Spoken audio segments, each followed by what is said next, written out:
this session is dedicated to lakhs of people. लाखों people जो हर साल डायबिटीज के कारण अपने प्राण गंवाते हैं, ये सेशन उनको डेडिकेटेड है। ये सेशन उनको डेडिकेटेड है जो पेशेंट्स डायबिटीज के कारण ब्लाइंड हो जाते हैं, किडनी फेल हो जाती है, या हार्ट अटैक या स्ट्रोक से उनकी डेथ हो जाती है, या डिसेबिलिटी हो जाती है। So I like to dedicate session to these patients. Personally I want to share with you, आपसे शेयर करना चाहता हूँ कि मैंने अपने छोटे कज़न ब्रदर की डेथ डायबिटीज़ के कारण होते देखी है। He was a dialysis patient और मैंने वो पेन देखा है। I was standing on his bed side but we could not do anything. We could only say think कि काश इन्होंने अपनी डायबिटीज़ कंट्रोल कर ली होती और ये यहाँ ना पहुँचते। मैंने अपनी बुआ जी, जो मेरी माता जी के बाद सबसे ज़्यादा मेरे को प्यार करती थी, या मेरी माता जी से भी ज़्यादा प्यार करती थी, मैंने उनकी डायबिटीज़ के कारण टांग कटते हुए देखा और उनका फ्लैट था वो उन्होंने हमने बेच के, मेरे अंकल ने ट्रीटमेंट कराया, गंगाराम हॉस्पिटल में एम्पुटेशन कराया, बट हम उनको नहीं बचा पाए।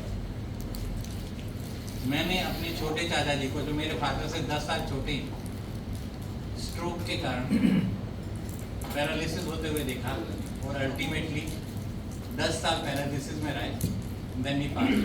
तो मैंने वो पेन देखा जब मैं, पर हर बार एक ही क्वेश्चन आता था कि क्या हम उसको बचा सकते थे, क्या हम उसको ठीक कर सकते थे। हाँ, शायद हमें तब नॉलेज होती या फैमिली को डायबिटीज़ की नॉलेज होती, शायद उनको अगर ट्रीटमेंट अच्छा मिल जाता तो हम बचा सकते। तो फ्रेंड्स, आज हम सब बैठे हैं यहाँ, क्वेश्चन यही है, क्या हम अपने आसपास के डायबिटिक पेशेंट्स को अच्छी लाइफ दे सकते हैं, क्या हम उनको बचा सकते हैं? मेरे ख्याल हम प्रयास तो कर सकते हैं। तो ये बात कहते हुए मैं सेशन स्टार्ट करता हूँ। नेक्स्ट स्लाइड चीजें है मेरे पास। सर कर दिया। ओके, सी डायबिटीज के कारण काफी डेथ्स होती है। सॉरी मैं घबराया नहीं हूँ, पर मुझे पसीना आता है। मैंने आपसे कहा भी था 21 करने के लिए। Okay, right. तो फ्रेंड्स, डायबिटीज की कॉम्प्लिकेशंस के कारण डेथ होती है। डायबिटीज से आज तक किसी की डेथ नहीं हुई, और आप इसकी केस हिस्ट्री देखेंगे या डेथ की रिपोर्ट देखेंगे, वहाँ ये नहीं लगेगा this patient died because of diabetes, but diabetes के कारण जो और प्रॉब्लम होती है उससे पेशेंट का साइड और प्रीमेच्योर डेथ होता है। जैसे मैं आपको अपना फैमिली का खुद बता चुका हूँ कि प्रीमेच्योर डेथ का मतलब जो उसको नॉर्मल पेशेंट को जितना जीना चाहिए था उससे वो कई साल ज़्यादा पहले जी जाता है, डेथ हो जाती है। और फीमेल्स में ये 3 टाइम्स मोर है। अगर कोई फीमेल है, हेल्दी फीमेल, और एक डायबिटिक फीमेल है, उसमें 3 times high early death rate है, और यही मेल्स के केस में 2.5 टाइम्स अर्ली डेथ रेट। ये फिगर ही बताती है कि डायबिटीज को हम लाइटली नहीं ले सकते, राइट? ओके, डायबिटीज का हमारी पॉकेट या हमारी इकोनॉमी में बहुत असर पड़ता है। और आपके नोन सर्कल में कुछ डायबिटीज होंगे तो आप देखेंगे medication, doctor visits, hospital visits, hospital stay, medical procedure, surgery, operations और डायबिटीज की कॉम्प्लिकेशंस को मैनेज करने में लाखों रुपया खर्च हो जाता है। ये तो डायरेक्ट कॉस्ट है जो पैसे में दिखती है, और जो इनडायरेक्ट कॉस्ट है, indirect cost क्या? Patients are suffering because of diabetes. Sometimes there is a loss of job because of diabetes. Okay? Then yes sir, आपका एक कैरियर होता है। अगर आप देखें जितने भी लोग हम यहाँ बैठे हैं, 35 to 40 years का जो टाइम होता है, 45 years का टाइम होता है, उस टाइम हम लोग का कैरियर पीक पे होता है या नहीं होता है? yes अब डायबिटीज इज वन डिजीज जो आपकी एनर्जी ड्रेन कर लेती है। आप उतने एक्टिव नहीं रहते, आप उतने हेल्दी नहीं रहते, आपकी बहुत रिस्ट्रिक्शंस हो जाती हैं, और वही आपके कैरियर का पीक टाइम है। So it affects your career. Socially respect कम हो जाती है, बिकॉज आप खुद ही हेल्दी नहीं है तो आप किसी और की कायम करेंगे। आपकी सेविंग्स चली जाती है ट्रीटमेंट में, आपका पोर क्वालिटी ऑफ लाइफ हो जाती है। मैं क्वालिटी ऑफ लाइफ में आपको कहना चाहूँगा, क्वालिटी ऑफ लाइफ देखने में एक बहुत छोटा वर्ड लगता है, बट क्वालिटी ऑफ लाइफ एक बहुत बड़ी टर्म है। आप वर्क प्लेस पे कैसे हैं, आपका अपनी फैमिली में क्या रोल है, आप अपनी फैमिली में कितना कंट्रीब्यूट कर रहे हैं, कई बार छोटी छोटी चीज़ें, बाहर खाना खाने जाना है, घर में कुछ मीठा बनना है, घर में कहीं और जाना है, ये सारी चीज़ें डायबिटीज़ के कारण पेशेंट के अलावा उसकी फैमिली भी इफेक्टेड होती है। आपने अपने बच्चे को फॉरेन एजुकेशन में भेजना है, हायर एजुकेशन में भेजना है, आपके ड्रीम्स थे, बट आपकी इस डिजीज़ में सारा बजट चला गया। 3 बार आप हॉस्पिटल में गए, हर बार 5-7 लाख रुपया खर्च करके बाहर आए, तो बच्चा भी चुप हो जाता है, वो कहता है पापा नहीं मैं इंडिया ही रहूँगा। और उधर से एक सोशल प्रेशर हो जाता है, आप बच्चे को बाहर क्यों भेज रहे हो, आप ठीक नहीं रहते हो, आपके पास होना चाहिए। आप एग्री करेंगे या नहीं? yes. आप बताइए उस बच्चे का क्या कसूर है, और उसके फादर को डायबिटीज़ है, क्या उस बच्चे की गलती है? वो अपने ड्रीम्स भी इस कारण सेक्रीफाइस करते हैं। पेशेंट्स को डायबिटीज़ के साथ सेक्सुअल लाइफ पे भी बहुत इफेक्ट है। Why I am talking this, because हमारी सोसाइटी में लोग ओपनली इस बात को नहीं बोलते, but this is a very important parameter. Males और फीमेल्स दोनों जो डायबिटिक होते हैं उनकी सेक्सुअल लाइफ भी बहुत when they go to discuss with their doctors, और कुछ लोग अपने डॉक्टर के साथ डिस्कस नहीं करते। तो ये इम्प्लीकेशन भी बहुत बड़ी इम्प्लीकेशन है जो उनके साथ होती है। उठना बैठना खाना, okay, I see some of people they are smiling in the front row, मेरे ख्याल कोई जोक तो नहीं ना? नहीं। ओके, सो ये इसकी डायबिटीज़ की बहुत कॉम्प्लिकेशन है जो हम आगे आने वाली स्लाइड्स में डिस्कस करेंगे।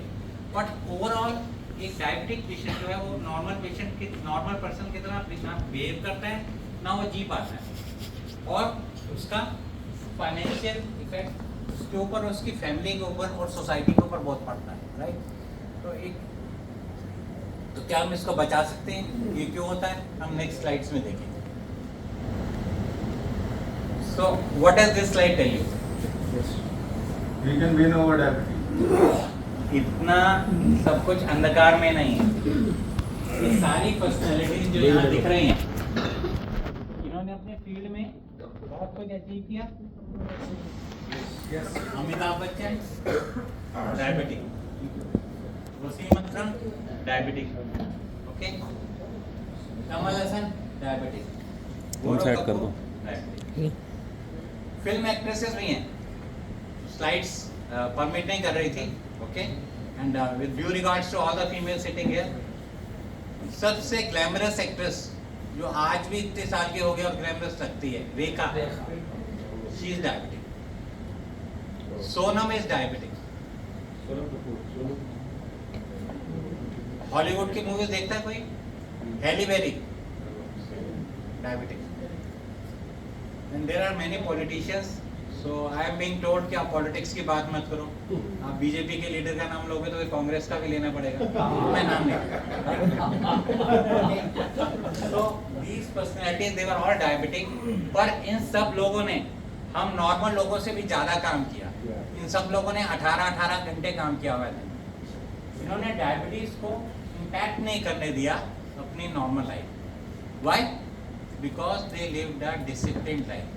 मैं दोबारा रिपीट करूँगा, मेरे वर्दी स्पीकर्स ने पहले भी ये बात कही कि आपको सिर्फ दवा लेने से ठीक नहीं हो जाओगे, दवा के साथ आपको अपनी लाइफ को बहुत डिसिप्लिन करना है डायबिटिक। और मेरी आपसे रिक्वेस्ट रहेगी, यहाँ हमारा रोल रहेगा। आज जो हमारी बहुत एम्बिशियस प्लान्स हमने सुबह डिस्कस की, वहाँ हम सिर्फ अपनी दवा नहीं बेचने जा रहे, हम उस पेशेंट को एक कंप्लीट सोल्यूशन देने जा रहे हैं कि कैसे हम ये सब चीज़ों के साथ मिलके एक होलिस्टिक अप्रोच रख सकते हैं डायबिटीज। तो मेरा आपसे बार बार मैं आपको इस चीज़ पे रिविजिट करूँगा कि along with education you need to have a very discipline life. आपको बहुत डिसिप्लिन लाइफ, तो हम सबको ही पेशेंट को बताना। ओके, अभी तो कोई क्वेश्चंस? सर मेरा एक क्वेश्चन था। Yes sir. लाइक डायबिटिक में हरदम कहते हैं कि आप अपना ज़्यादा फिजिकल एक्टिविटी करते हो तो तेरा चांसेस कम होने के। यस।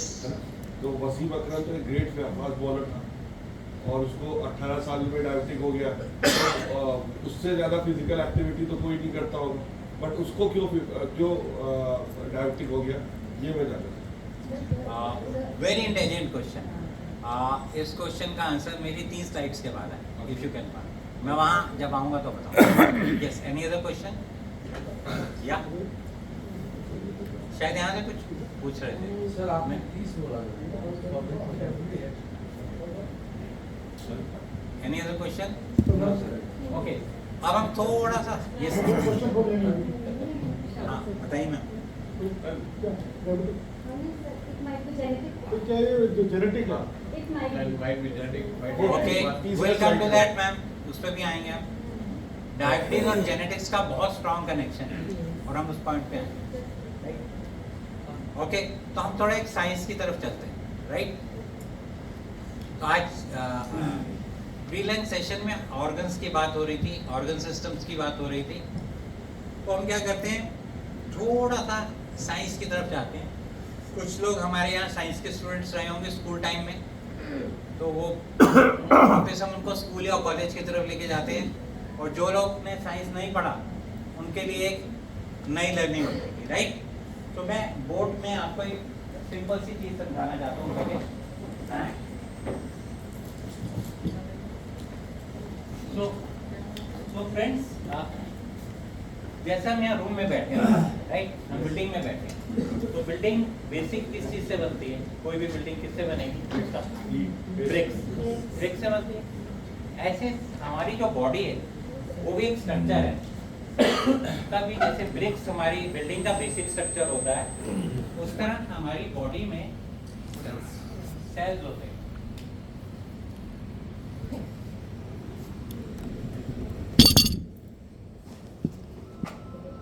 और ऐसे हमारी बॉडी में लाखों करोड़ों सेल्स हैं, राइट, जो डिफरेंट तरह के जो सेल्स होते हैं वो मिलके डिफरेंट तरह के ऑर्गन्स बनाते हैं। सुबह सर बता रहे थे ना, ऑर्गन्स होते हैं अलग अलग और ऑर्गन सिस्टम्स होते हैं। तो बेसिक मैं आपको सेल का स्ट्रक्चर बताना चाहता हूँ। ये सेल के अंदर एक न्यूक्लियस है, ठीक है। और मैंने ये स्ट्रक्चर बताना क्यों शुरू किया और क्यों बताना चाहता हूँ स्टार्टिंग में, कि हमें याद करना है कि सेल के बाहर एक सेल मेम्ब्रेन होती है। ये बहुत ज़रूरी है समझना। ये मेम्ब्रेन सेल को प्रोटेक्ट करती है, राइट, सेल को शेप देती है और सेल को प्रोटेक्ट करती है। दूसरा, ये जो सेल मेम्ब्रेन है, इसके थ्रू सेल के अंदर अलग अलग चीज़ें जाती हैं जो सेल यूज करता है और बाहर भी आती है, राइट। आयनिक एक्सचेंज, हाँ, आयन एक्सचेंज, सॉल्ट्स, ग्लूकोज, बहुत सारी चीज़ें। तो ये सब किसके थ्रू होता है? सेल मेम्ब्रेन से। एक बात याद हो गई, बेसिक पार्ट सेल है, एक सेल मेम्ब्रेन है, और तीसरा सेल मेम्ब्रेन का क्या काम है? Exchange of fluids and nutrients, right.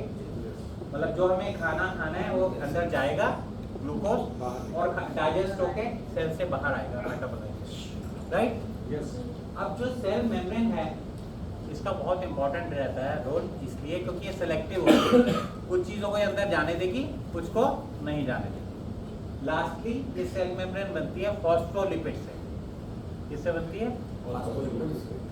तो ये बेसिकली सेल मेम्ब्रेन बनती है फॉस्फोलिपिड से, राइट। बस इतना हम याद रखेंगे, राइट, हम जब आगे का नेक्स्ट डिस्कशंस करेंगे, राइट। तो अब ये बहुत सारे एक तरह के सेल मिलके ऑर्गन बनाते हैं, और इस टाइम हम जिस ऑर्गन की बात करना चाह रहे हैं इसको पेनक्रियाज बोलते हैं। Okay, so you have pancreas, it is a gland जो स्टमक के नीचे होता है, ठीक है, स्टमक के बिल्कुल नीचे पेट होता है। इसमें दो सेल्स बहुत इंपॉर्टेंट है डायबिटीज के लिए, राइट, जिनका डायबिटीज में रोल होता है। ऐसे दो सेल्स बहुत इंपॉर्टेंट है। एक सेल को बोलते हैं बीटा सेल और दूसरे सेल को बोलते हैं अल्फा सेल। ये बीटा सेल हार्मोन बनाता है जिसका नाम है इंसुलिन।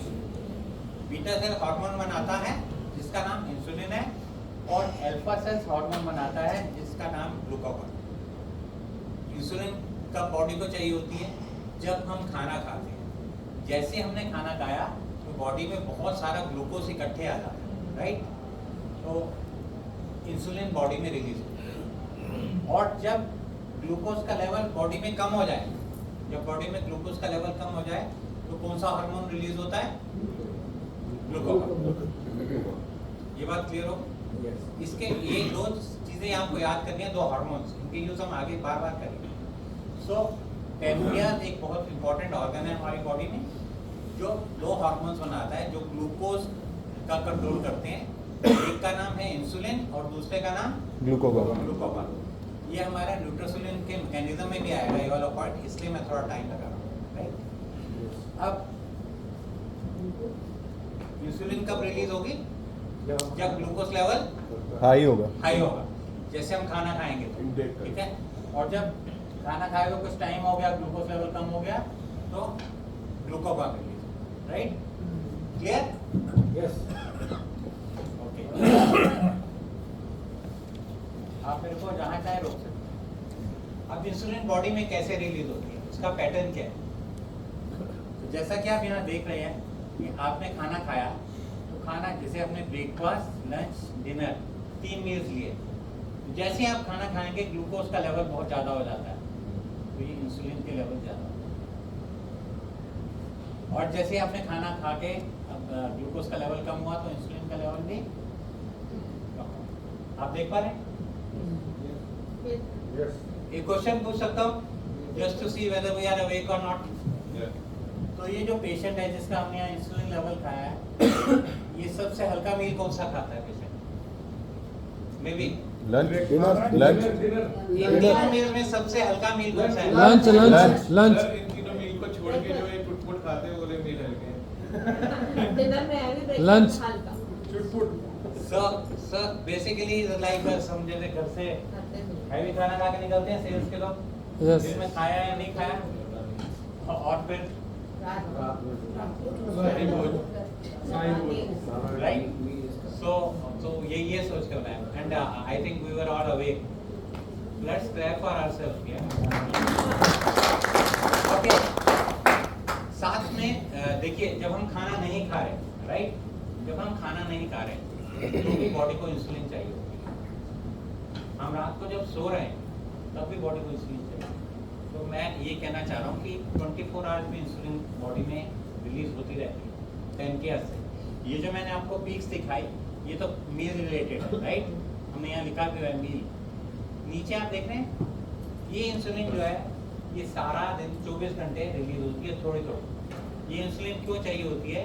ये हमारी बॉडी को जब हम सो भी रहे हैं, काम भी कर रहे हैं, तब भी इंसुलिन की नीड चाहिए होती है। तो इस इंसुलिन को हम बेसल इंसुलिन बोलते हैं या बेसल पीस, राइट। और ये मील रिलेटेड है। This was good to know, ठीक है। तो हमें थोड़ा पेशेंट को कभी समझाना पड़ता है कि आप खाना ज़्यादा खाते हैं तो इंसुलिन ज़्यादा। एक क्वेश्चन है सर, सर ये जो यूनिट्स दिखाई गई है, ये यूनिट्स क्या है? तो वैसे सर ये इंसुलिन की नीड्स है कि आप जैसे आपका मील का साइज होगा, आपकी इंसुलिन की नीड ज़्यादा होगी। और भगवान ने हमारी पैनक्रियाज को ऑटोमेटिकली बनाया इस हिसाब से, जैसे अभी प्रीलंच सेक्शन बात हो सर रही ये जो 10, 20, 30, 40, 50 लिखी है, ये क्या है? है, ये सब इंसुलिन के लेवल है। लेवल और ये नीचे जो है आर्स है, ये इतना बड़ा 24 घंटे। ये जो नीचे घंटे, है, टाइम। ये मॉर्निंग का टाइम 2 घंटे, 4 घंटे, 6 घंटे, जैसे नॉर्मली हम ब्रेकफास्ट 8 बजे लेते हैं, तो ये वो है। और यहाँ पे यूनिट्स हैं कि कितने यूनिट्स रिलीज हुए। हो पाया clear? Yes Yes. Y axis को आप बोल रहे हैं ना, यहाँ Yes, yes. ये यूनिट्स हैं कि इतने यूनिट्स इंसुलिन रिलीज हुए, right. Is it clear sir? जब हम नहीं खाते तो इंसुलिन डाउन हो जाता तो इंटरमिटेट फास्टिंग है। जो बेसल इंसुलिन। कोई इंटरमिटेट फास्टिंग कर रहा है तो उस समय उसका बेसल इंसुलिन क्या हो सकता है? सर बेसल इंसुलिन जो है, देखिए इंसुलिन का बेसिकली काम क्या, हम उसमें आएंगे अभी, जी। बट बेसिकली इंसुलिन का काम है ग्लूकोज को पुश करना सेल्स के अंदर, राइट। ये नेक्स्ट स्लाइड हमारी इसी पे है। तो ग्लूकोज को क्यों पुश करना? क्योंकि glucose is the ultimate source of energy for body, right. तो जब हम लोग सो रहे हैं रात के टाइम, हम खाना तो 3 बार ही खाते हैं ना सर। जी। और फॉर एग्जांपल बहुत अच्छा क्वेश्चन आया, हम इसको क्लियर करते हैं। जैसे आपने सुबह ब्रेकफास्ट खाया, ठीक है, उसके बाद ब्रेकफास्ट और लंच के बीच में आप कुछ नहीं कर रहे, ठीक है, और लंच और डिनर के बीच में भी आप कुछ नहीं ले रहे, मीन्स मे बी आप सिर्फ स्नैकिंग नहीं करते, सिर्फ आप 3 मील ले रहे हो, राइट। बट एक तो आप थ्रोट एक्टिव हो, आप काम कर रहे हो, ये चीज़ समझ में आ गया। अब अगर आप सो भी रहे हैं तो आपको लगता है आप सो रहे हैं तो आप कुछ नहीं कर रहे हैं, बट आपका हार्ट काम कर रहा है, आपका ब्रेन काम कर रहा है, आपकी किडनी काम कर रही है, उनको भी तो एनर्जी चाहिए, और जब हम यहाँ लंच और इवनिंग डिनर के बीच में अगर हम कुछ भी नहीं लेते, एज्यूम पार्टी नहीं होती अभी, तो हम रात तक कुछ नहीं लेते, तो हमारी बॉडी तो काम कर रही है। उस टाइम भी तो इंसुलिन चाहिए, कॉन्टिन्यूसली हार्मोन्स को, तो वो एक बेसल इंसुलिन है। दूसरा मैकेनिज्म क्या है वो हम नेक्स्ट स्लाइड में आपको एक्सप्लेन करेंगे कि जब हम खाना नहीं खा रहे तब भी बॉडी को ग्लूकोज कैसे मिले। तो God has beautifully made the body, हर एक चीज़ का इंतजाम है सर, राइट। तो उसको भी हम आगे नेक्स्ट 2 स्लाइड्स में डिस्कस करेंगे। And I hope your question, अभी ये आपका क्वेश्चन आंसर हुआ काफी कुछ Partially- स्लाइड से और सब। हाँ, ये स्लाइड की बात कर रहा हूँ सर। ये जैसे हमने खाना खाया, राइट, तो अगर अब हम इसको थोड़ा इंटरेक्टिव बनाना चाहें तो ब्रेकफास्ट सबने लिया आज? Yes. ओके सर, ब्रेकफास्ट में क्या क्या लिया आपने आज? ब्रेकफास्ट में आपने क्या क्या लिया? फ्रूट लिए फ्रूट लिया और इडली इडली लिया और चाय चाय ओके, जूस लिया जूस लिया। सर आपने ब्रेकफास्ट में क्या क्या लिया? मालूम ही नहीं क्या क्या लिया भूल गए? लंच का बता। लंच में लेमन राइस लिए वेरी गुड। एक हाफ ब्रेड का पीस लिया मूंग चने की दाल ली और थोड़ी सी चाइनीज पनीर की सब्जी पनीर की सब्जी, और सलाद लिया वेरी नाइस। मैडम आपने लंच में क्या लिया? या what did you have in your lunch? वही पूरा राइस, मैम ब्राउनी और vanilla sorry fish, rice and fish. अच्छा, वेज के साथ। आप सारे कह रहे हो कि संदीप चावला काउंट कर रहा है हमने क्या क्या खाना है, है ना? Sorry for that. See, the idea here was the meals we take. Why do we take food? We take food for energy, to keep us active, right? Now, food has got all the components. Food has खाने में carbohydrates है। Carbohydrates का क्या मतलब है? चावल में carbohydrates है, हम चपाती खाते हैं जो उसमें कार्बोहाइड्रेट्स है, राइट।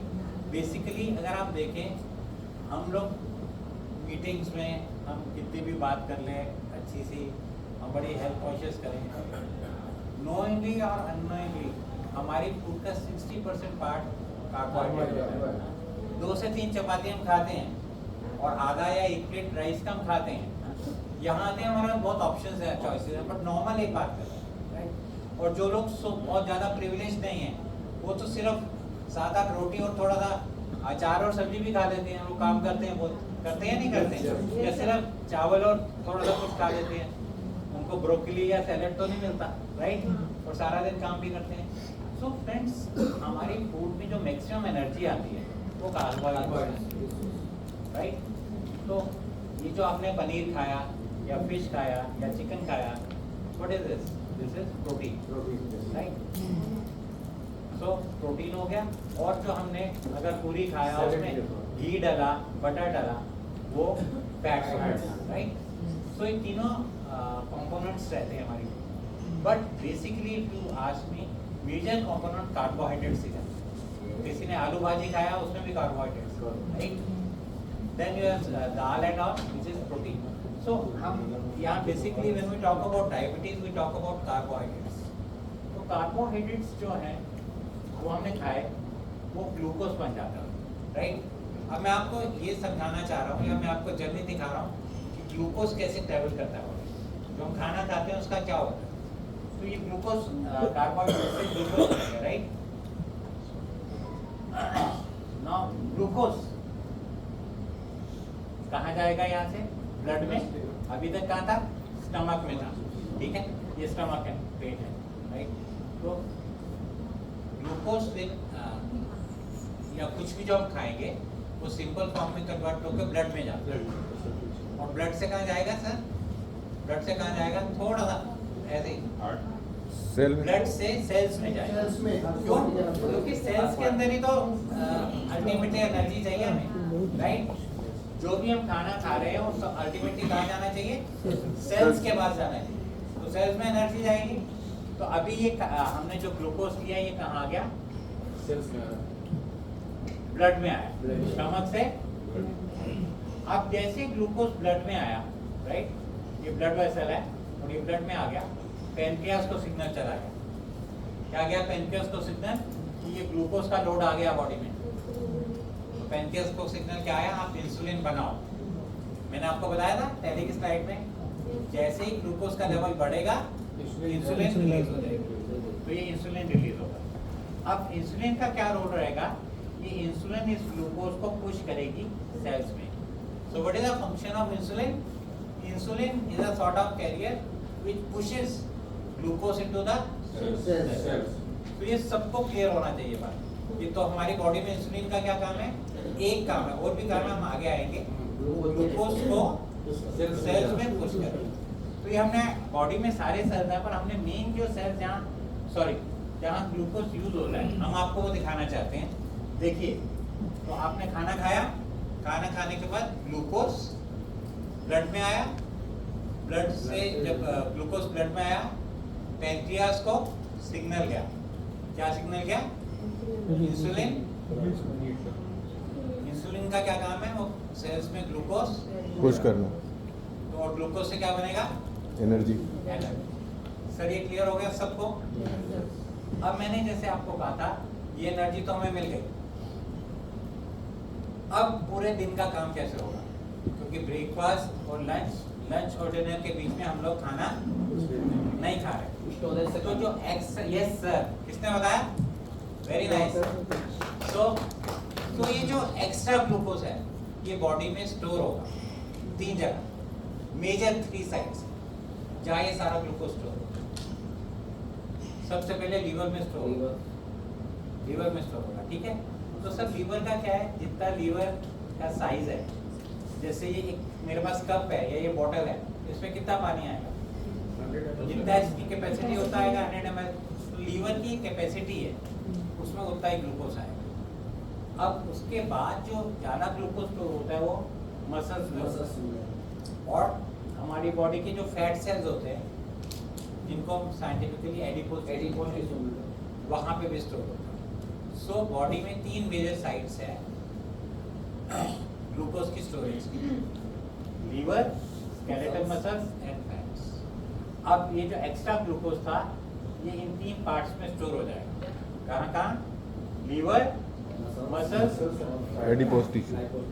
अब ये जो एक्स्ट्रा ग्लूकोज की स्टोरेज में भी इंसुलिन का रोल है। इंसुलिन क्या करती है? हेल्प करती है कि एक तो ग्लूकोज को सेल्स को दे देगी और एक्स्ट्रा ग्लूकोज को स्टोर कर देगी। कहाँ? लीवर में, मसल्स में और एडिपोज टिश्यू में। तो लीवर में कैसे स्टोर होती है? In the form of glycogen. Liver में कैसे स्टोर होता है? मसल्स में in the form of proteins और एडिपोज टिश्यू में in the form of fats. और जो मसल में जो ग्लूकोज स्टोर होता है प्रोटीन और ग्लाइकोजन दोनों के फॉर्म में होता है, ठीक है। और एडिपोज टिश्यू में फैट की फॉर्म में होता है। तो हमारा जितना भी एक्स्ट्रा ग्लूकोज था वो सारा यूटिलाइज हो गया, वेस्ट नहीं हुआ। सो सर ये बात क्लियर हो गई? Yes everybody. सो ये बॉडी एक नॉर्मल पर्सन का मैकेनिज्म है। जब वो खाना खाएगा, खाने में जो ग्लूकोज होगा वो यूज करेगी बॉडी और एक्स्ट्रा ग्लूकोज को स्टोर करेगी। अब सर हम नेक्स्ट पॉइंट पे आ रहे हैं कि जो हम खाने के बीच का पीरियड है, ब्रेकफास्ट और लंच और डिनर के पीरियड, अब बॉडी को ग्लूकोज चाहिए तो वो कैसे मिलेगा? उस टाइम में क्या होगा? जो ये ग्लाइकोजन स्टोर्ड है ये दोबारा ग्लूकोज में कन्वर्ट हो जाएगा, ब्रेक हो जाएगा। जैसे हमने एफडी रखा होता है ना, जब जरूरत के टाइम में एफडी को ब्रेक करवा देते हैं। यहाँ पे ये जो स्टोर्ड है एटीएम है, समझिए सर, एटीएम एग्जैक्टली। तो ये इसमें कौन सा हार्मोन काम आएगा? अब हमने खाना नहीं खाया पर हमें ग्लूकोज चाहिए अपने काम करने के लिए, एनर्जी चाहिए, तो फिर दोबारा पेनक्रियास को सिग्नल जाता है। तो इस टाइम वो इंसुलिन रिलीज नहीं करेंगे, इस टाइम वो ग्लूकोगॉन रिलीज करेंगे। और ग्लूकोगॉन का क्या काम है? वो इस ग्लाइकोजन को दोबारा ग्लूकोज में करता है। तो इस तरह बॉडी में एक बैलेंस मैकेनिज्म चल रहा है। एक नॉर्मल पर्सन में पेनक्रियास 2 हार्मोन दे रही है, एक इंसुलिन और एक ग्लूकागॉन, राइट? तो आपको ग्लूकागॉन का क्या समझ में आएगा? जो स्टोर्ड फॉर्म है ग्लाइकोजन, उसको दोबारा ग्लूकोज में अगर यहाँ तक सब क्लियर है तो हम आगे चलेंगे। Yes yes sir, yes sir. बहुत बढ़िया सर, बहुत बढ़िया बता रहे हैं। ओके, अति सिंपल सर, अति simple. Very useful information.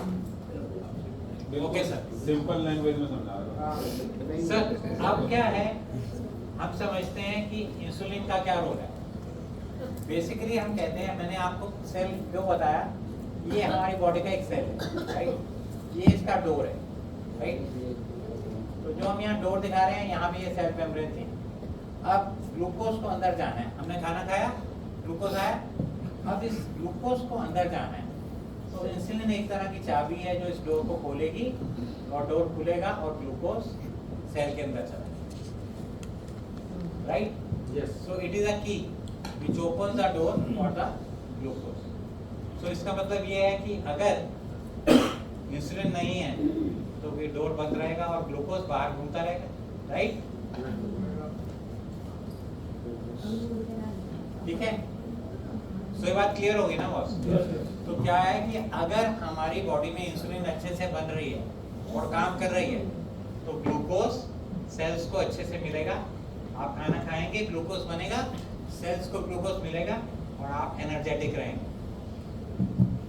So this is for normal healthy person like us, which may not the case with diabetic. ऐसा डायबिटिक के साथ नहीं होता। क्या होता है हम देखते हैं।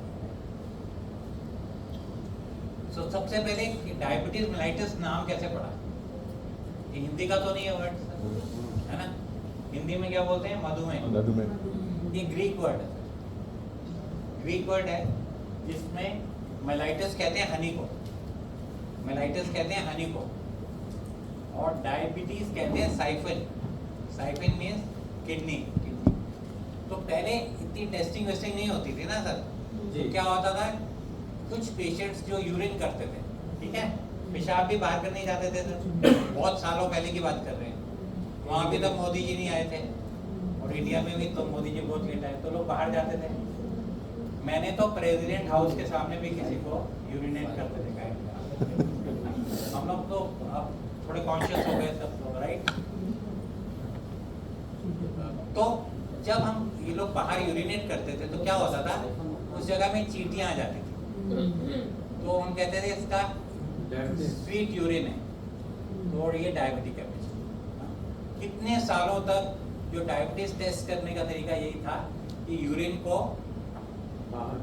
यूरिन टेस्ट ट्यूब में लेके उसमें रिएजेंट डाल के हीट करते थे, उसका कलर रेड हो जाता था, तो कहते थे डायबिटीज। यूरिन से ही टेस्ट बेनेडिक्ट टेस्ट कहते हैं उसको, हमने केमिस्ट्री में पढ़ा।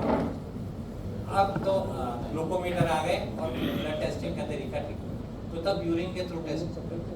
तो इसलिए इस डिजीज का नाम बना डायबिटीज मेलाइटिस। मेलाइटिस नहीं होता है, राइट? सो ये बहुत क्रॉनिक कंडीशन है जिसमें बॉडी अपना ग्लूकोज को यूटिलाइज नहीं कर पाती। जब बॉडी ग्लूकोज को यूटिलाइज नहीं कर पाती तो बहुत हाई ब्लड शुगर हो जाता है, जिस कारण बहुत इमरजेंसीज भी होती है। टू मच ग्लूकोज को हम हाइपरग्लाइसीमिया कहते हैं और टू लिटिल ग्लूकोज को हम hypoglycaemia, right? So hyperglycaemia is nothing but high blood sugar. But जब आप पेशेंट को एजुकेट कर रहे होंगे, पेशेंट्स क्या इंटरेक्ट करेंगे, तो कई बार आपको कुछ पेशेंट बताएंगे हमें हाइपो भी हो गया, हमने दवाई ली थी, जो हमारी मेडिसिन से नहीं होगा, वो हमारी मेडिसिन का यूनिक पॉइंट, राइट? सो ये पॉइंट भी डिस्कशन में आएगा। So this is diabetes mellitus, okay? अब हम एक क्वेश्चन जो आया था, जो मैंने आपका क्वेश्चन बात किया था वहाँ, तो डायबिटीज बेसिकली 3 तरह की होती है, बट मेजर हम यहाँ बात करेंगे टाइप 1 और टाइप 2 डायबिटीज, राइट? टाइप 1 और टाइप 2 डायबिटीज। तो मैं आपको टाइप 1 और टाइप 2 डायबिटीज में डिफरेंस बताने के लिए 2-3 मिनट का टाइम लूँगा। तो ये थोड़ी साइंस है। तो डायबिटीज जो टाइप 1 है, इसमें बॉडी में इंसुलिन बनना बिल्कुल बंद हो जाता है, 0, नो इंसुलिन, ठीक है? तो तो इसको बोलते हैं auto immune reaction. Auto immune reaction, तो जैसे आपने सुना होगा किसी को आर्थराइटिस हो गया, वो भी ऑटो इम्यून डिजीज है। तो उसी तरह type 1 diabetes is also auto immune disease. Auto immune disease का मतलब ये होता है हमारी बॉडी के अंदर रोग, क्या कहते हैं, रोग प्रतिरोधक क्षमता क्षमता हो, इम्यूनिटी, इंग्लिश में इम्यूनिटी कहते हैं। सॉरी मेरा थोड़ा प्रोनाउंसिएशन गलत हुआ। रोग प्रतिरोधक क्षमता। आप सर इतना समझा रहे हो हमको, सर हमारी कितना अच्छा कैसे आप समझा रहे हो, अरे बहुत अच्छा नहीं, समझा वाकई रहे हो। बहुत है सर, बहुत सुपर तो ऊपर है। हमें इतना कॉन्फिडेंस आ रहा है कि आपके बाद हम डिक्टो कॉपी कर सकते हैं। हम सर, देखो हम यही ऐसा- चाहते हैं, ऐसे ही बताएंगे सर हम बिल्कुल। यही चाहते हैं। आपने मुझे उत्साह दे दिया, अरे सर और बिल्कुल। अच्छा पढ़ाऊंगा। अरे सर थैंक यू। बहुत देर तक हाँ, तो हमारी बॉडी में एक एंटीबॉडीज होती हैं सर, ये आपको याद करने पड़ेगा क्योंकि एंटीबॉडीज की हिंदी मेरे को नहीं आती। एंटीबॉडीज का काम क्या है सर, मैं आपको बताता हूँ। एंटीबॉडीज क्या करती हैं, बाहर से अगर हमारा कोई बैक्टीरिया, वायरस हमारी बॉडी को अटैक करने आ रहा है तो एंटीबॉडीज उससे लड़ती है, ठीक है। प्रतिरक्षक। अब दो बातें होंगी, या एंटीबॉडीज जीतेंगी या बैक्टीरिया वायरस जीतेगा। जिसकी इम्यूनिटी स्ट्रांग है, जिसकी एंटीबॉडी स्ट्रांग है, वो एंटीबॉडीज बैक्टीरिया वायरस को मार देंगे और हम हेल्दी रहेंगे। परंतु जिसकी एंटीबॉडीज कमजोर है, जिसकी इम्यूनिटी कम है, वहाँ जो बाहर से बैक्टीरिया वायरस आया था वो जीत जाएगा। हम 5 लोग जाते हैं बाहर छोले भटूरे खाने, राइट। दिल्ली में छोले भटूरे लोग बहुत खाते हैं, कई बार भूख लगी होती है तो बाहर और कुछ नहीं होता। तो 3 लोग तो बिल्कुल ठीक रहते हैं, 2 लोग का थोड़ा स्टमक अपसेट हो जाता है। तो कहते हैं यार कल कुछ छोले भटूरे में खराब था, कुछ तो गड़बड़ था। कहते हैं नहीं यार मैं तो मस्त था। तो हल्के से कहते हैं नहीं यार मेरा सब थोड़ा मतलब वो जो 2 लोग जिन्होंने कंप्लेंट किया, चीज तो सेम थी, बैक्टीरिया तो था छोले भटूरे में, पर हम 3 बंदे जो ठीक रहे उनकी इम्यूनिटी स्ट्रांग थी। ये इम्यूनिटी का कॉन्सेप्ट है। और जो बीमार पड़ गए वहाँ एंटीबॉडीज आ गई। अब ये तो सर एक नॉर्मल प्रोसीजर है, ये बॉडी का डिफेंस मैकेनिज्म है। बट कई बार क्या होता है कि हमारी बॉडी के अंदर की एंटीबॉडीज अपने ही सेल्स को अटैक कर लेती है। उनको लगता है ये कुछ सेल गड़बड़ कर रहे हैं। अटैक तो उन्होंने बाहर वालों को करना होता है, तो कई बार उनमें एंटीबॉडीज में ऐसी एबनॉर्मलिटी और रिएक्शन आता है तो अपने बॉडी के सेल्स को ही अटैक करके उनको खत्म कर देती है रातों रात। तो यही चीज टाइप 1 डायबिटीज में होती है कि हमारी बॉडीज की एंटीबॉडीज बीटा सेल को खत्म कर देती है, डैमेज कर देती है। बीटा सेल 0 हो गया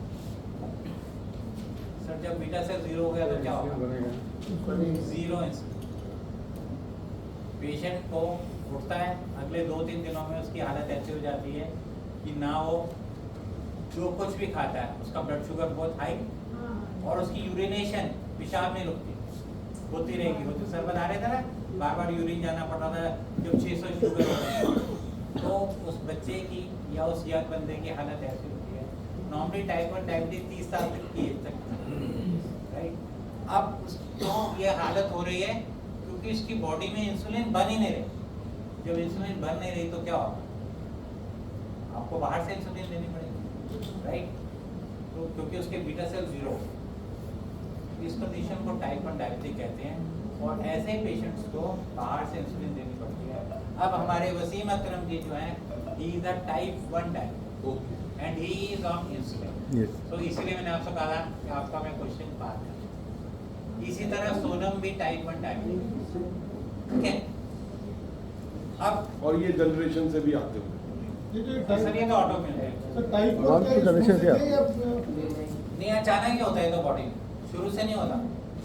जरूरी नहीं है कि अगर मैं टाइप 1 की बात करें, टाइप 2 की नहीं। टाइप 1 जेनेटिक नहीं है, जेनेटिक। टाइप 2 में जेनेटिक्स हो सकता है। मतलब बॉडी आप कह रहे हैं कि इम्यूनिटी का बहुत बड़ा रोल होता है टाइप 1 डायबिटिक होने का।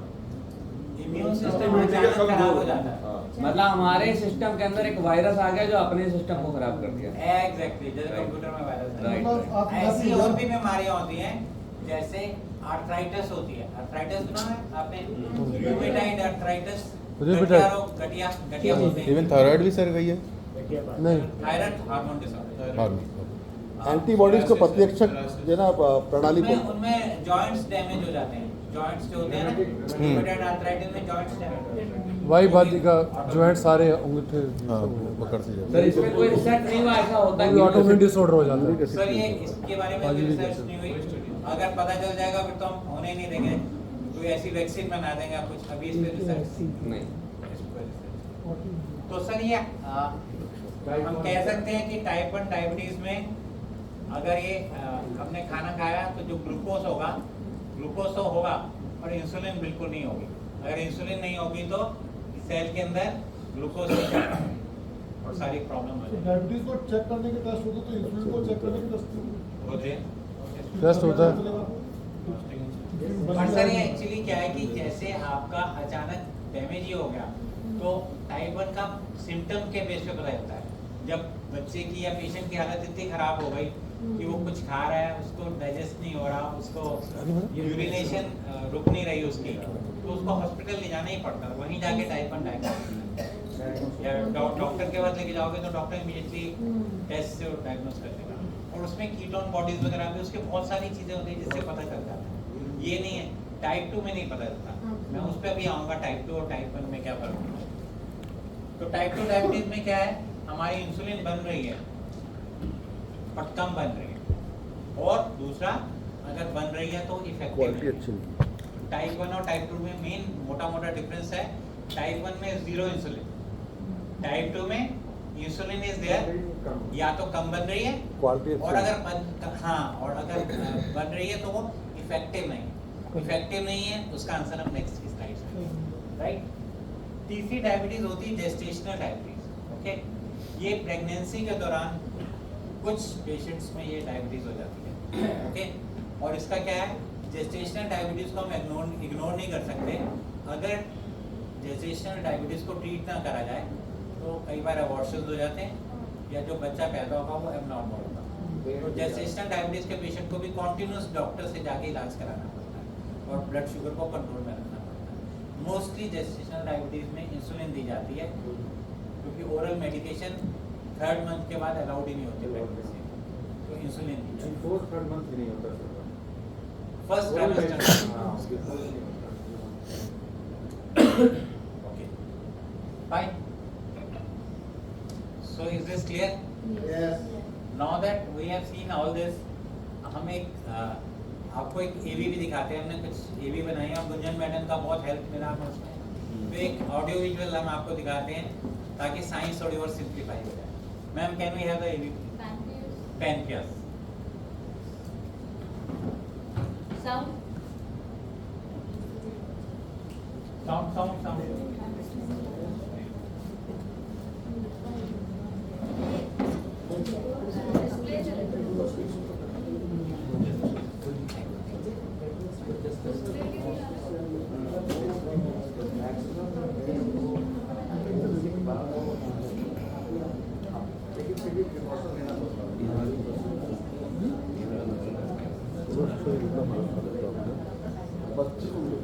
पहले वो साफ बतरा सर ये वाला वर्थ इट है ना, ये वाला पड़ेगा ना। हाँ, तो फिजिक्स है ना, सिस्टमैटिक है, सिस्टमेटिक तो फर्क है दोनों।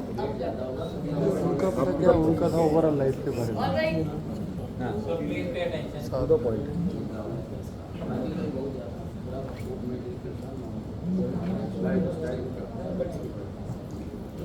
आवाज नहीं आई।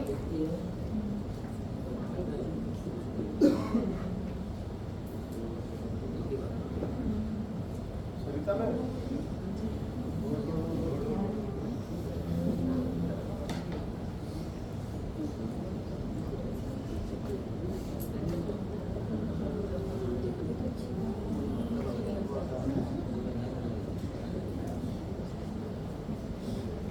पैंक्रियास की भूमिका और शारीरिक रचना। पाचन तंत्र में पैंक्रियास एक महत्वपूर्ण अंग है। ये अपर एब्डोमेन में पेट के ठीक पीछे और छोटी आंत के बगल में स्थित होता है। अधिकांश वयस्कों में ये 6 से 10 इंच लंबा और 2 इंच चौड़ा होता है। पैंक्रियाज मुख्य रूप से ट्यूब्स या फिर पैंक्रियाटिक डक्ट्स के एक नेटवर्क से बना होता है, जो छोटी आंत के ऊपरी हिस्से में तरल पदार्थ छोड़ते हैं, जिसे डुओडेनम कहा जाता है। शारीरिक रूप से पैंक्रियाज 3 क्षेत्रों में विभाजित होता है: सिर, शरीर और पूंछ। पैंक्रियाज के 2 कार्य हैं, एंडोक्राइन और एक्सोक्राइन। इसका endocrine function blood sugar regulate करने वाले केमिकल्स और हार्मोन्स जैसे कि इंसुलिन को प्रोड्यूस करना है। वहीं एक्सोक्राइन फंक्शन है ऐसे एंजाइम का उत्पादन करना जो भोजन को पचाने में मदद करते हैं। पैंक्रियाटिक एमाइलेज कार्बोहाइड्रेट या स्टार्च को ग्लूकोज में तोड़ता है, प्रोटीएज प्रोटीन को अमीनो एसिड में और लाइपेज फैट यानी वसा को तोड़ते हैं। चूंकि ये पाचन एंजाइम बहुत शक्तिशाली होते हैं, इसलिए जब वे गैस्ट्रोइंटेस्टाइनल ट्रैक्ट तक पहुंचने के लिए पैंक्रियाज में होते हैं तो वे एक सुरक्षात्मक परत में लिपटे होते हैं। पाचन एंजाइम पैंक्रियाटिक डक्ट से होकर गुजरते हैं और अंततः मेजर पैपिला, जिसे एम्पुला ऑफ वेडर भी कहा जाता है, में डुओडेनम छोड़ जाते हैं। एक बार जब वे पैंक्रियाज से पूरी तरह से बाहर निकल जाते हैं तो सुरक्षात्मक परत हटा दी जाती है और एंजाइम सक्रिय हो जाते हैं। पित्ताशय की थैली से बाइल भी मेजर पैपिला में डुओडेनम में प्रवेश करता है। बाइल वसा को छोटी वसा बूंदों में तोड़ता है, जो लाइपेज द्वारा पचाने में आसान हो जाता है। जब पैंक्रियाज स्वस्थ होता है तो ये एक स्वस्थ डाइजेस्टिव सिस्टम में योगदान देता है। हालांकि जब पैंक्रियाज सही तरीके से काम नहीं करता है और अस्वस्थ होता है तो हमें भोजन को ठीक से पचाने या ब्लड शुगर को स्वस्थ सीमा में बनाए रखने में परेशानी हो सकती है। अस्वस्थ पैंक्रियाज के परिणामों में दस्त, सूजन, पेट फूलना, तैलीय और बदबूदार मल, वजन कम होना, कुपोषण, पुअर ब्लड शुगर कंट्रोल और मधुमेह शामिल हो सकते हैं। बहुत ज्यादा शराब पीना, ज्यादा वसा वाला खाना, ज्यादा वजन होना और तंबाकू उत्पाद का प्रयोग आपके पैंक्रियाज पर दबाव डाल सकते हैं, जिससे ये काम कम कर पाता है। सिस्टिक फाइब्रोसिस जैसी कुछ अनुवांशिक स्थितियां भी हैं जो पैंक्रियाज को प्रभावित करती हैं। पैंक्रियाज को स्वस्थ रखने में मदद के लिए ऐसा आहार लें जिसमें फल और सब्जियां भरपूर मात्रा में हो। प्रोटीन के पसंदीदा स्रोतों में मछली और सफेद मांस शामिल करें। उच्च वसा वाले खाद्य पदार्थों और शराब को सिर्फ खास मौकों तक ही सीमित रखें। स्वस्थ वजन बनाएं, हेल्दी वेट मेंटेन करें और अपने कोलेस्ट्रॉल और ट्राइग्लिसराइड के स्तर पर नजर रखें।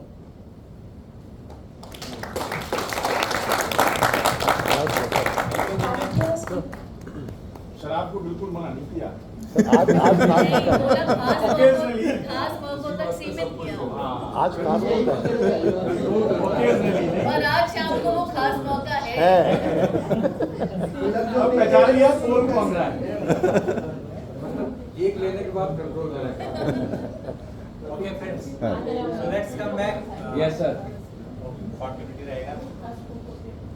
तो सर अगर मोटा मोटा हम टाइप 1 और टाइप 2 को डायग्राम के हिसाब से डिफरेंस समझना चाहें तो हम दोबारा सेल के पास आते हैं, राइट। और ये हमारा गेट है, डोर है। अब आपने देखा हमने खाना खाया तो बहुत सारा ग्लूकोज आया पर इंसुलिन नहीं थी। इंसुलिन इज 0, चाबी नहीं है हमारे पास, राइट। तो जब ऐसी कंडीशन होती है जब ग्लूकोज बिल्कुल नहीं होता और सॉरी इंसुलिन बिल्कुल नहीं होता तो सारा ग्लूकोज ब्लड में रहेगा, राइट। टाइप 2 में क्या होगा, ये क्लियर हो गया। टाइप 2 टाइप 3 में हमने खाना खाया, ग्लूकोज आया, इंसुलिन है और ये इंसुलिन इफेक्टिव नहीं है, ये डोर को खोल नहीं पा रहे, तो ग्लूकोज कहाँ है, सारा बाहर ही घूम रहा है। तो सेल कैसा रहेगा, सेल जो है without food without energy starving वाला चावल। तो एक डायबिटिक जो सेल है उसकी कंडीशन पता कैसे होती है, जैसे आपने किसी को बोट को डाल दिया समुद्र में, राइट। समुद्र में आपने डाल दिया, बोट में बंदे को उसको बिस्लरी दे के नहीं भेजा, राइट। अब उसके आसपास सारा पानी पानी है, वो वाला पानी को पी नहीं पाएगा और प्यासा रहेगा। So water everywhere but still thirsty. So यहाँ पे हमारा सेल भी ऐसे ही है, बहुत ग्लूकोज है, आपने बहुत सारा खाना खाया पर वो ग्लूकोज सेल को मिल नहीं पाएगा। ये विडम्बना होती है एक diabetic patient. This is how a diabetic patient. Okay, कुछ डिफरेंसेस टाइप 1 और टाइप 2 डायबिटीज में, ये गुड टू नो है, राइट। इसमें जैसे मैंने आपको बताया ऑनसेट ऑफ डायबिटीज, टाइप 1 ज़्यादातर 30 साल के बाद होता है। तो आज से 40 साल पहले मैं जब डायबिटीज पढ़ा रहा होता था, राइट, तो हम टाइप 2 डायबिटीज में बोलते थे टाइप 2 डायबिटीज 40 साल के बाद होती है, राइट, ठीक है। हमने भी अपनी फैमिली में, मेरे फादर को 50 इयर्स के बाद डायबिटीज हुई, जो मुझे याद है, and he has controlled his diabetes. He is now 90. 100% control. And I want to tell you, आज जब रिवर्सल ऑफ डायबिटीज की बात की थी, मेरे घर में ये भी एक अच्छा एग्जाम्पल है। मैंने आपको बहुत सारे सैड चीजें शुरू में बताई। My father is fit and without any medication on diabetes for last 10 years and no diabetic complication. तो मैं आपसे कह रहा था कि पहले डायबिटीज जब हम बात करते थे, हम कहते थे ये टाइप 2 डायबिटीज 40 साल के बाद होगी। अब क्या हुआ? Thanks to McDonald's, Domino's, okay, mobile phones, computer games, no physical activity, 20 साल की उम्र में डायबिटीज स्टार्ट हो गई। 20 साल में डायबिटीज स्टार्ट हो रही है। Celebration time for pharmaceutical company. Very good, you know, they think for all medicine companies, but not so good for society, not so good for family. You know why? Diabetes is genetically linked. आज अगर मेरे mother और father दोनों में से एक को diabetes है, तो मेरे 50% चांसेस हैं कि मुझे भी डायबिटीज। और अगर मेरे फादर और मदर दोनों को डायबिटीज है, 100% चांसेस हैं कि मैं डायबिटीज। तो मेरी रिक्वेस्ट है इस रूम में भी, if some of you are having diabetes in family, आपको साल में एक बार ब्लड शुगर जरूर चेक कराना है। भगवान करे हम लकी रहें और आपको डायबिटीज ना हो। मैं बार बार कहता हूँ, ये दवाइयाँ होती हैं, ये पेशेंट्स को खिलाने के लिए। हमारे यहाँ हमें इस रूम में अपनी लाइफस्टाइल को अच्छे से बनाना है। I don't want that anybody of us should suffer because of diabetes.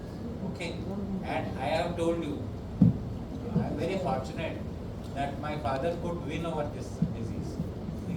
And the only reason was he is very disciplined. Very disciplined. Okay, so आज की डेट में टाइप 2 डायबिटीज 20 साल की उम्र में स्टार्ट हो जाती है, राइट। और टाइप 1 मैंने आपको कहा it can start at any as, क्योंकि ऑटोइम्यून रिएक्शन जब बॉडी में हो जाएगी, कोई एज तो नहीं। Okay, type 1 will be sudden, अचानक हो जाएगी। ये बात भी अभी हुई थी, कैसे पता चलेगा? बट टाइप 2 डायबिटीज अचानक नहीं होती सर, टाइप 2 अचानक नहीं होती। आप जितने भी पेशेंट्स को ये दवाई हम देंगे, 90% अभी जो संख्या है सर, 10% टाइप 1 लोग होते हैं, 90% टाइप 2 होते हैं, 90% टाइप 2 होते हैं, राइट। और टाइप 2 डायबिटीज की सबसे इंटरेस्टिंग बात जो मैं आपसे शेयर करना चाहता हूँ, ये एक दिन में नहीं होती, 10 साल लगते हैं। 10 साल पेशेंट रहता है जिस स्टेज में, उसको बोलते हैं प्री डायबिटीज। वो भी हम अभी सीखेंगे प्री डायबिटीज में। 10 years, 10 साल टाइम मिलता है कि सुधर जाओ, आप चेंज कर सकते हो, आप कंट्रोल कर सकते हो। 10 साल के बाद डायबिटीज के सिम्टम्स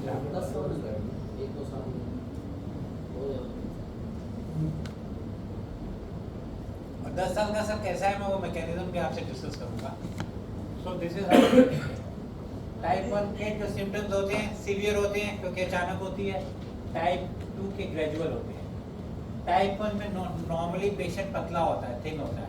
टाइप 2 में majority of patients are obese, कुछ पेशेंट्स पतले भी होते हैं बट मेजॉरिटी ओबीस होता है, राइट।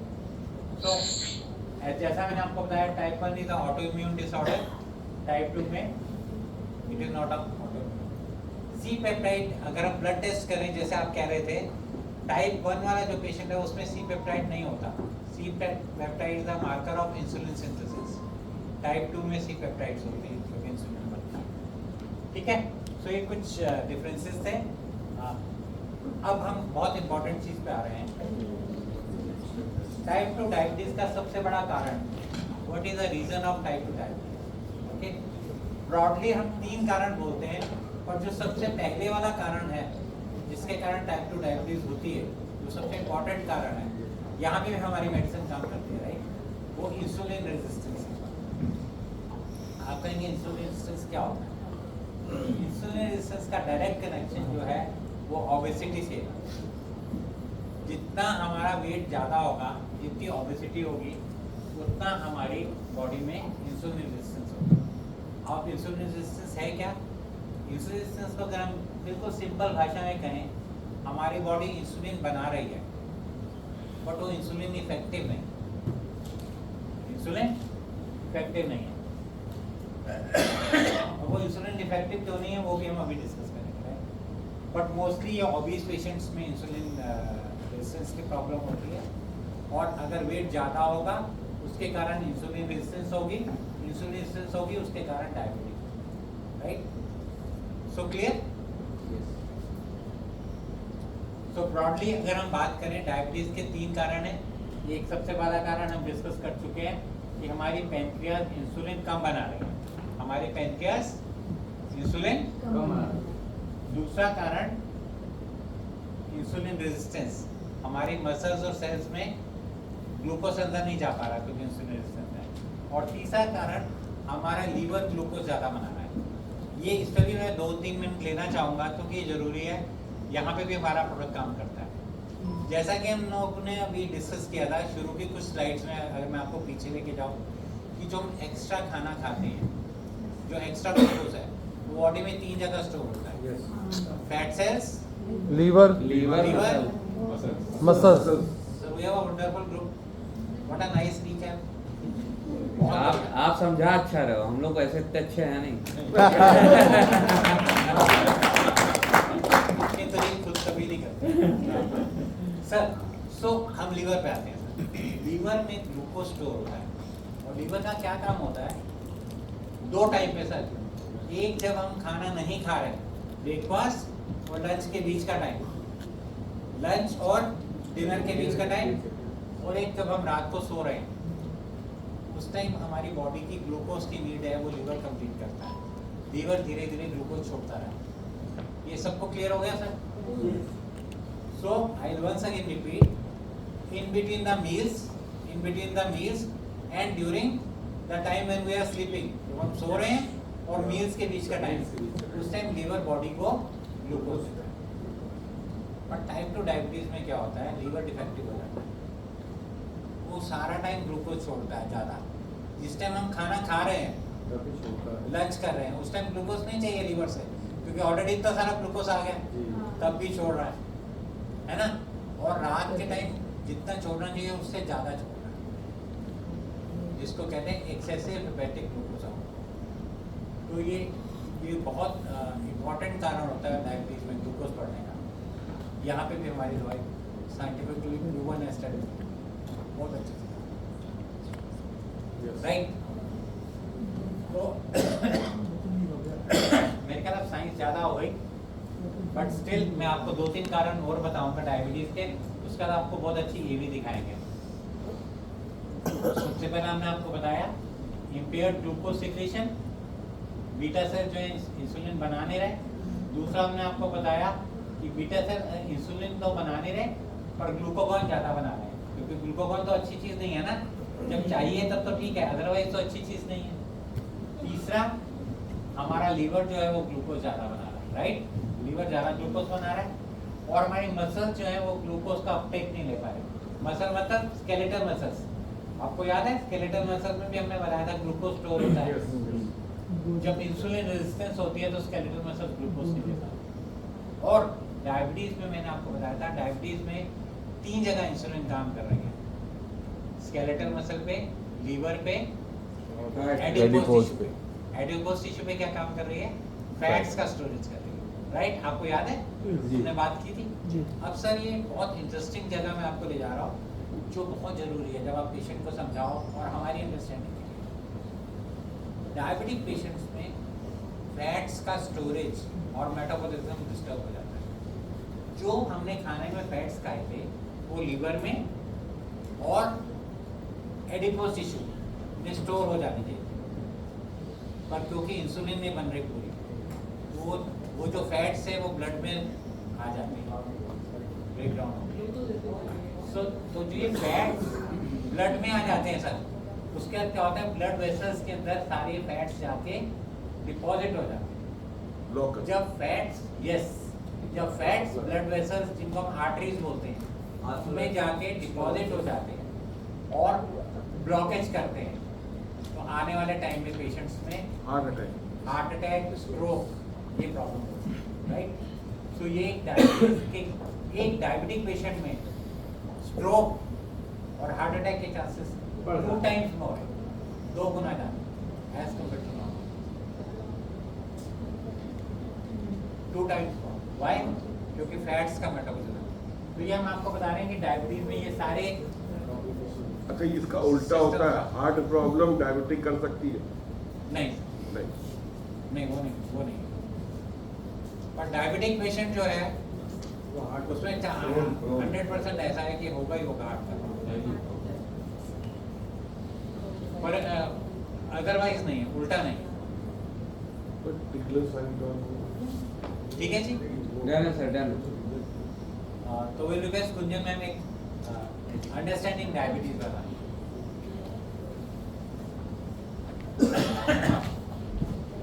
ये भी वीडियो बहुत अच्छा है जो भी आप देखने जा रहे हैं। आपकी सब चीज़ अच्छी है साहब, बहुत अच्छा लग रहा है। Thank you sir. बहुत बढ़िया,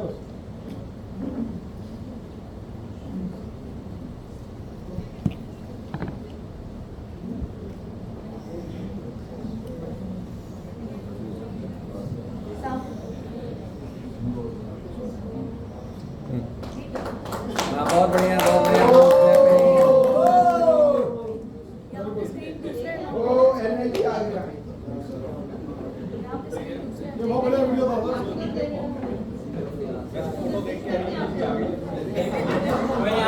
मैडम आराम से करो।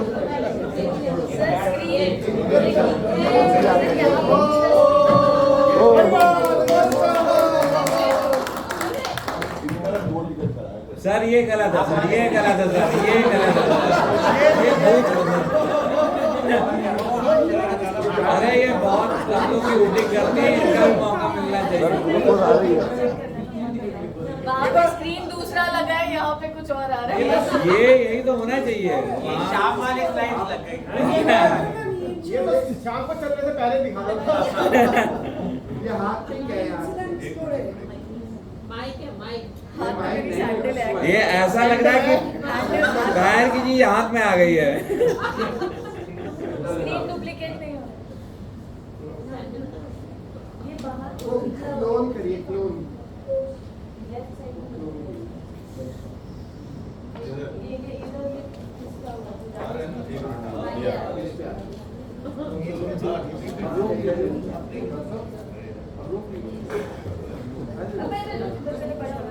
See, Gurjan has done lot of hard work in translating. Right.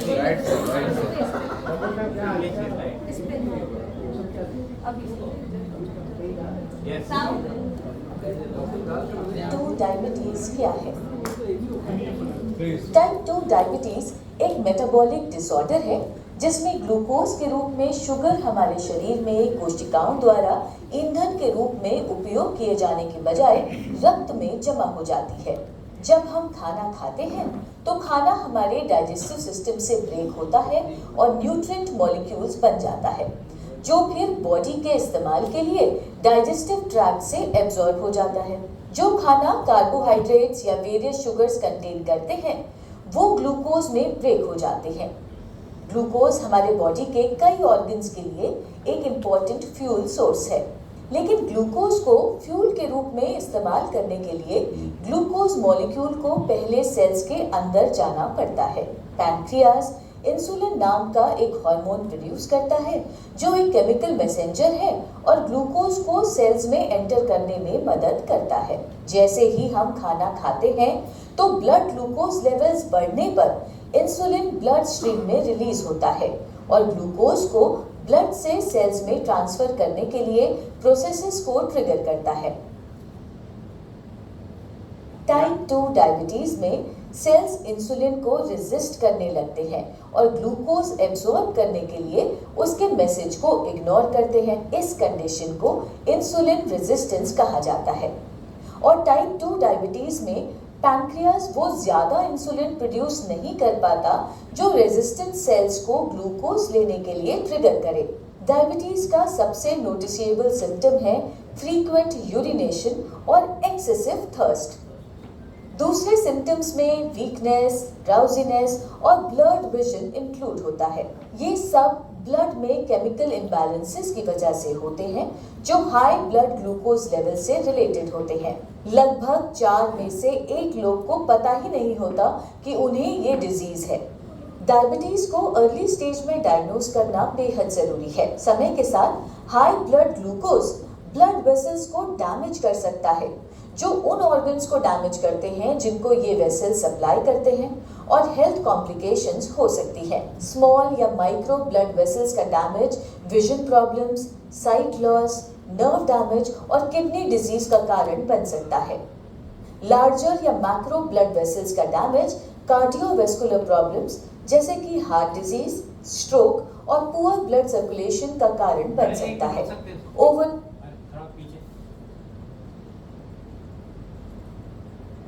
Macro वाला ये चलने इंक्लूड होता है। ये सब ब्लड में केमिकल इम्बैलेंसेस की वजह से होते हैं जो हाई ब्लड ग्लूकोज लेवल से रिलेटेड होते हैं।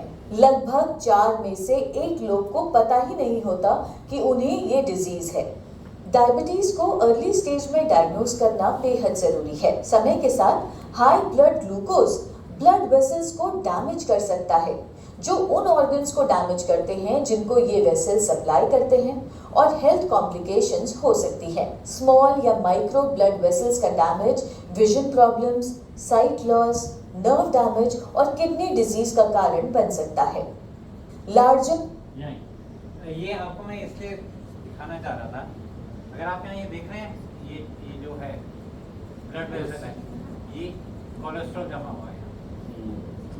एक से जैसी आती है कि ये हार्ट वाली कॉरोनरी और ब्लड वेसल्स में कि ये पूरा ये जो अंदर वाला रास्ता बंद हो जाता है, इतना कोलेस्ट्रॉल जमा हो जाता है। इसको कहते हैं ट्रिपल वेसल डिजीज, मतलब तीनों आर्टरीज ब्लॉक हो गई। आपने सुना होगा कि गए डॉक्टर ने इको किया, उसका एंजियोग्राफी की।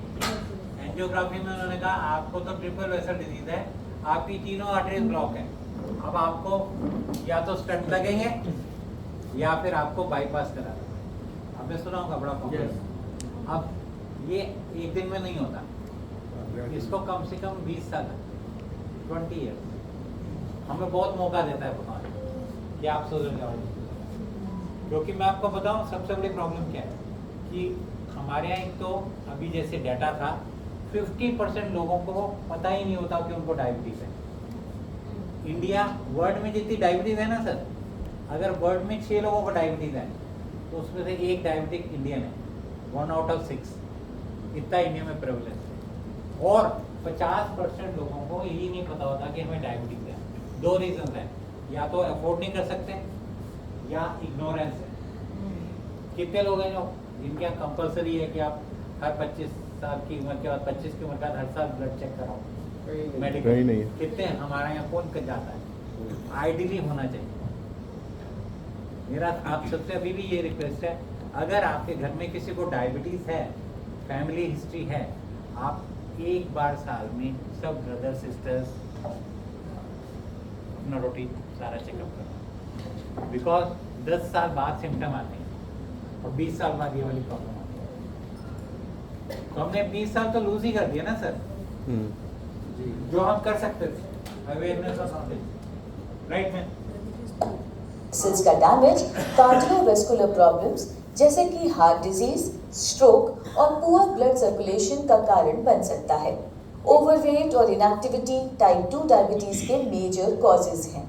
अगर आपकी फैमिली में डायबिटीज की हिस्ट्री है तो आपको रिस्क ज्यादा हो सकता है।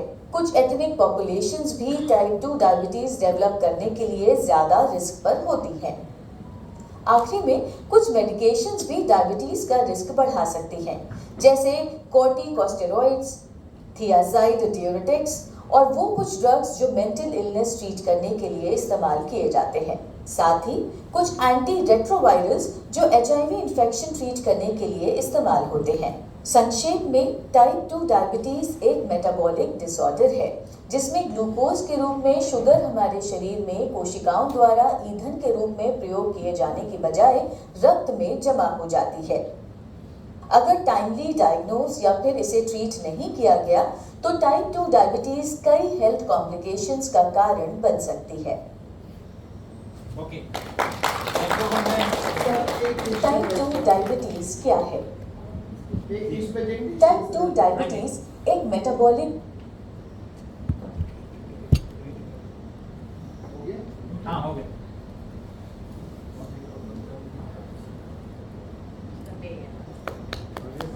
You want to show yourself.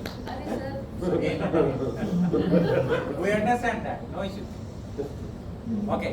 हाँ जी. No issue, all yours. अभी जो एवी था उसके बीच में जब आपने बताया कि जो टाइप 2 डायबिटीज़ है ये हमें 10-1 साल का मौका देता है और हमें कहीं ना कहीं पैथोलॉजिकल टेस्टिंग के लिए रेगुलर जाना है। तो उसमें तो HbA1c भी कम आ रहा है या फिर नॉर्मली जो है अगर फास्टिंग और पीपी भी नॉर्मल आ रहा है तो अदर कौन से पैरामीटर्स है जिस पे ध्यान देना है कि वो टाइप 2 डायबिटीज डेवलप हो सकता है। आने वाली 5 स्लाइड्स में आपका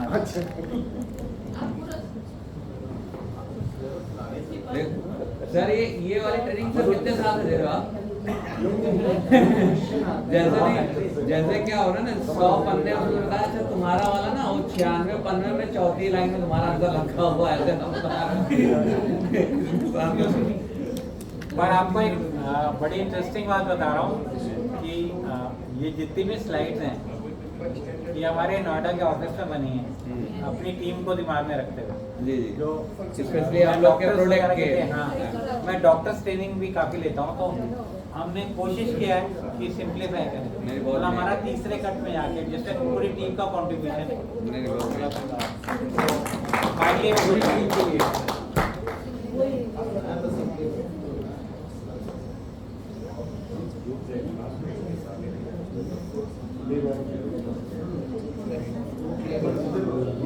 थैंक गॉड मेरा वॉलपेपर ये है। सर थैंक गॉड मेरा वॉलपेपर ये है। कौन सी फिल्म की हीरोइन है? सर ये अलग फोल्डर नहीं था सर सब है यहाँ पे स्क्रीन दूसरा है एरर वायरस आ गया है जैसा इन्होंने बोला वो यही है error virus. Chawla sir yes sir आप टाइपिंग कर रहे हैं क्या? हाँ आपका कंट्रोल में आपको कब पता चला? मैं 10 साल से हूँ डायबिटिक 10 साल। अब मेरे सारे फैक्टर्स नॉर्मल हैं ब्लड प्रेशर 100%। आपको जानकारी अच्छी है इसलिए आप कंट्रोल करो। नहीं कई बार आप लकी भी होते हो स्ट्रेस भी होता है कि बस स्ट्रेस से भी डायबिटिक हो पर दवाइयाँ भी ले रहे हैं मेरे छोटे भाई का कंट्रोल नहीं है उसका 300 350 रहता है। वैसे सर क्या एज हो गई आपकी? अभी 58 एक जो सब फादर हैं 80 इयर्स पे गए हैं प्लस हर चीज़ वो मुझे डांटते क्यों नहीं खाता हर चीज़ जलेबी खिला दो कुछ खिला दो। किसके आपके हैं? हाँ डायबिटीज़ कुछ नहीं है उनको और बीपी नॉर्मल आता है। अरे आज भी जो है चली जाती है पहले करके मैं क्या आपको जाती थी